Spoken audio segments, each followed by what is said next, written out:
Hey, what's going on, everyone? Once again, Dan the Glass Man here, and I wanted to give you a couple updates.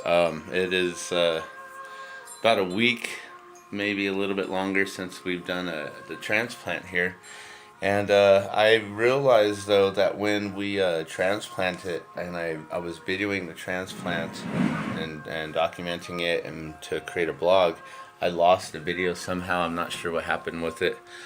So we're gonna have to do another video on transplanting these things into the self-watering containers. So basically, what you see here is there's a lot of growth. There's a lot of these little baby plants here, which I'm not sure what they are. They have some red stems coming from them. I don't believe they're tomatoes at all. I only put one tomato transplant in each one. What is growing in here is pretty much whatever that was outside in the compost, and so we have a lot of little babies, which I'm not sure if we should try to save or what they are. Maybe what we can do is just allow one of these to continue to grow, and then see what it is, and if it's something beneficial, then maybe we want to continue to keep it. So as you can see, this is I've only watered them once as soon as I transplanted them. And as you can see, the water levels are all pretty much the same. There's some that have soaked up a little more than others. The one at the end here probably has the least amount of water in it now. But this has been about a week, maybe longer. I don't know. I would have to try to figure out when it was that I recorded the transplanting. And as you can see, some of these haven't even really left the cap there. There are some that are a little bit dirty in water, which means that I probably overfilled it, and the water was actually, the cap was sitting in the water on some of these. So you can see like this one here, that one there has a little bit of the soil, the coloring from it, but all the rest are pretty much clear, which means that none of the nutrients from the soil have been lost. And these here, some of the nutrients have seeped into the water on the bottom because it got pulled out from the soil. We still haven't transplanted our rosemary, but this is getting a lot thicker now. And there's some type of a little ball up there on top. So what I need to do is research that. I've had it before, and I think you could just clip it and it should be fine. I don't know if it's some kind of a mold or what's going on. Also, we have another experiment here, and I have some little potato starts that I put in there, and in the center there is a turmeric root. So I'm trying to see if that'll regenerate. I don't know. I actually have never looked into how to regenerate turmeric, and I don't know if that's even the correct way or not. So we'll just see. But those are the self-watering systems there. And as you can see, they have some really nice growth. This one, for some reason, has two. I only transplanted one of them.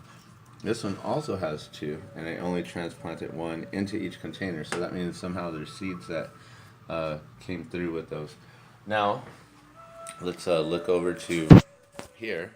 We transplanted some more. We put some tomatoes into these systems here. And as you can see, there's got some little baby sprouts popping up here and here. And these are the other types of systems. This one is just a wicking system. And as you can see, it is pulling up enough moisture to allow some growth with the little wick. We also use this system here, and this is basically the experimental or the model of a larger 5-gallon bucket system with the cup inside as the wick and slits put in there. So that is always going to have some of the coloration from the soil, and pretty much it's just going to be pulling out the nutrients from the wick in the cup there. The main soil though is up here, which is packed really loosely, and so as long as we just well, it should be fine. And if nutrients do get pushed to the bottom, you can always water it slightly up on top. You just don't want to overwater it, or else it'll drain that out. And then here, This is the painted bottle here, which has a it has a line here, so you can always determine the water. And as you can see, this also I believe was filled up around the same time, maybe less. I don't remember when I filled up the water. It could have been 2 weeks ago. And so that still has about twice as or half the water is gone. So we should have twice as much time on this one as well. And we transplanted some more seeds here. So as you can see, let's take that out of the light. There's some tomatoes growing here, and we did put a little slice in the center of this one. I believe we put slices in all 3 of these here. And then I also believe I put some seeds directly on the outside here, not from the slice, and I believe that's where that large one came from. And then these ones here in the center are just from the slice there. And then there should be a few more. I think I put 3 more seeds on the outsides here, so which should pop up like this one here. So we'll go ahead, we'll transplant those today. And we're also not getting any more seeds popping up from the original tomato slices here. So they might be done. Not sure. We'll have to take a look and see what's going on with those. And we'll just we'll plant some more tomato slices. It's as simple as that. We've got, so far, I mean, there's at least 3 tomato plants in there. And then we've got 6 bottles here, but 2 of them have 2. So then there's 8 plus the 3. There's at least 11 tomatoes that we got just from 2 slices of tomato. Last year we had 50 that popped up. So I'm not sure what happened or why. Maybe there was less tomato seeds in those slices. Maybe we squeezed out the tomatoes when we were slicing them or something. I'm not certain what the whole reason is why we don't have any more tomatoes popping up now. But we can just redo the whole entire experiment. I also wanted to show you some updates on this here. This is the lettuce that we put into a jar of water. And I believe as soon as we took it out of the water and allowed some air, it kind of just died on us. I also noticed that it started to smell like it was decomposting.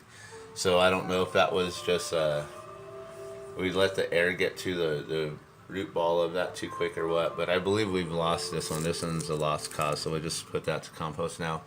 Celery, forgot to water it. It's dried out. So we may have lost the celery. We'll see if we can regenerate that back at all. And that's pretty much it. So those are our experiments here in the bedroom windowsill garden for Back to Nature. Once again, this is Dan the Glass Man. Thanks for watching. Be sure to like and subscribe.